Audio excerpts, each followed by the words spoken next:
اعوذ باللہ من الشیطان الرجیم بسم اللہ الرحمن الرحیم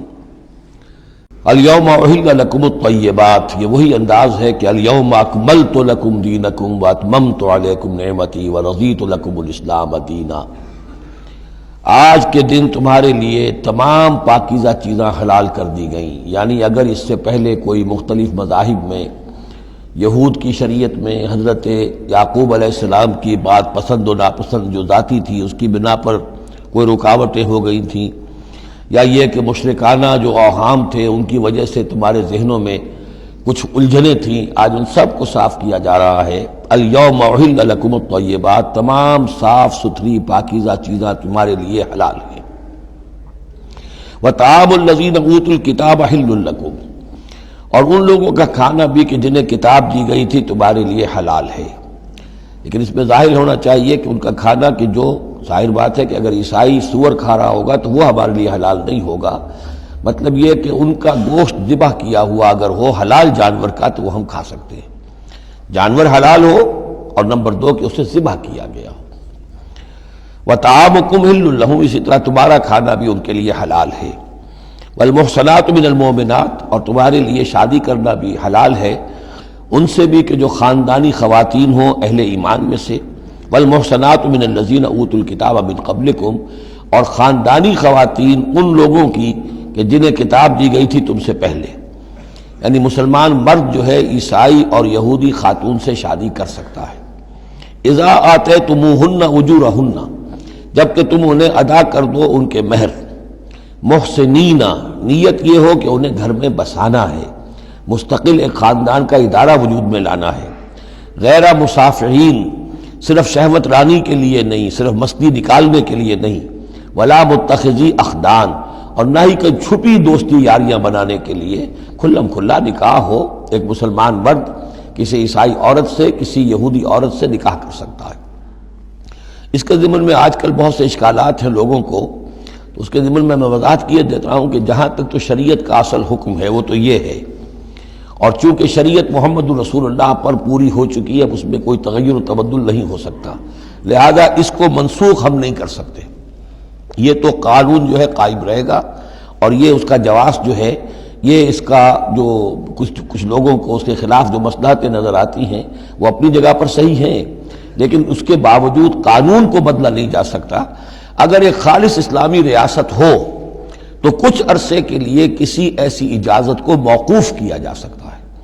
جیسے حضرت عمر رضی اللہ تعالیٰ عنہ نے ایک زمانے میں جب کہ قحط پڑا ہوا تھا تو قطع ید کی سزا جو ہے، چوری پر ہاتھ کاٹنے کی سزا کو موقوف کر دیا تھا کہ حالات ایسے ہیں۔ اسی طرح سے عارضی طور پر کسی حکم میں، کسی ایگزیکٹو آرڈر کے ذریعے سے، اسلامی حکومت کے کسی عارضی حکم کے ذریعے سے کوئی پابندی لگ سکتی ہے۔ مثلاً چونکہ صورتحال یہ ہے کہ مسلمان مردوں کو اجازت ہے عیسائی اور یہودی عورتوں سے شادی کی، مسلمان عورت کی شادی نہیں ہو سکتی کسی بھی عیسائی یا یہودی مرد سے۔ اب اس کی کیا علت ہے کہ عام طور پر سمجھا یہی جاتا ہے کہ مرد غالب ہوتا ہے، لہذا اس کا امکان ہے کہ وہ اپنی بیوی کو سیدھے راستے پر لے آئے گا، نہ یہ کہ اس کی بیوی اسے غلط راستے پر لے جائے گی۔ دوسرے یہ کہ اس زمانے میں اولاد ہوتی تھی مرد کی، تو گویا کہ ثابت تھا کہ جو اولاد ہوگی وہ ماں پر نہیں ہوگی، عیسائی نہیں ہوگی، یہودی نہیں ہوگی، بلکہ وہ مسلمان ہوگی۔ دوسرے اس وقت مسلمانوں کا غلبہ ہو گیا تھا، اور یہودی عیسائی جو تھے وہ ان کے گویا کہ تابع ہو چکے تھے۔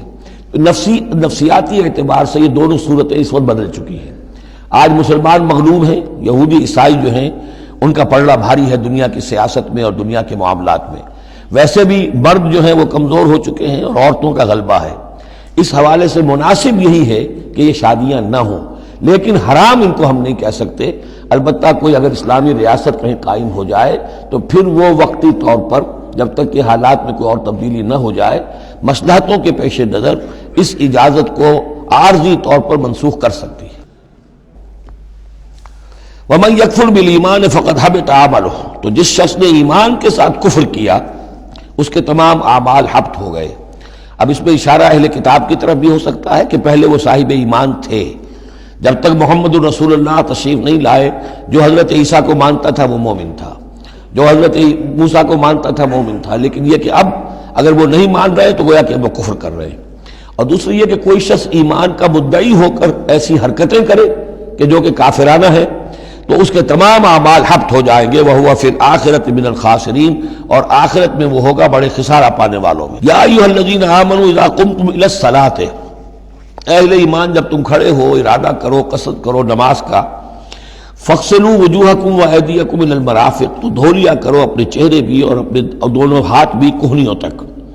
وامسحوا برؤوسکم، اور اپنے سروں پر مسح کر لیا کرو، وارجلکم، اور دھو لیا کرو اپنے پاؤں کو بھی الی الکعبین، ٹخنوں تک۔ یہ ارجلکم اور ارجلکم دونوں قرأتیں ہمارے ہاں بھی ہیں، مستند قرأتوں میں ہیں۔ اہل تشیع جو ہے ویسے اس کو مستقل ارجلکم پڑھتے ہیں، اور ان کے نزدیک یہ مسح کے ساتھ ہے، وامسحوا برؤوسکم وارجلکم، مسح کر لیا کرو اپنے سروں پر بھی اور پیروں پر بھی۔ لیکن یہ کہ ہمارے اہل سنت کے نزدیک یہ ارجلکم ہے، اور اس میں چونکہ الی الکعبین کا آ گیا اضافہ، اگر صرف مسح ہوتا تو اس میں کوئی حد بیان کرنے کی ضرورت نہیں تھی، لہذا الی الکعبین کے اضافے سے وہ بالکل اس کے مساوی ہو گیا ہے الی المرافق، جیسے ہاتھوں کو دھونا ہے کہنیوں تک، ایسے ہی پاؤں کو دھونا ہے ٹخنوں تک۔ وَإِن كُنتُمْ جُنُبًا فَاطَّهَّرُوا، اور اگر تم حالت جنابت میں ہو تو پھر تم اور زیادہ پاکی حاصل کرو، یعنی غسل کرو، پورے جسم کا غسل کرو۔ وَإِن كُنتُمْ مَرْضَىٰ أَوْ عَلَىٰ سَفَرٍ، اور اگر تم بیمار ہو یا سفر پر ہو، اور جاء أَحَدٌ مِّنكُم مِّنَ الْغَائِطِ، یا کوئی تم میں سے کسی نشیبی جگہ سے ہو کر آئے، عام طور پر قضاء حاجت کے لیے لوگ نشیبی جگہوں پر جاتے تھے، اور لامستم النساء،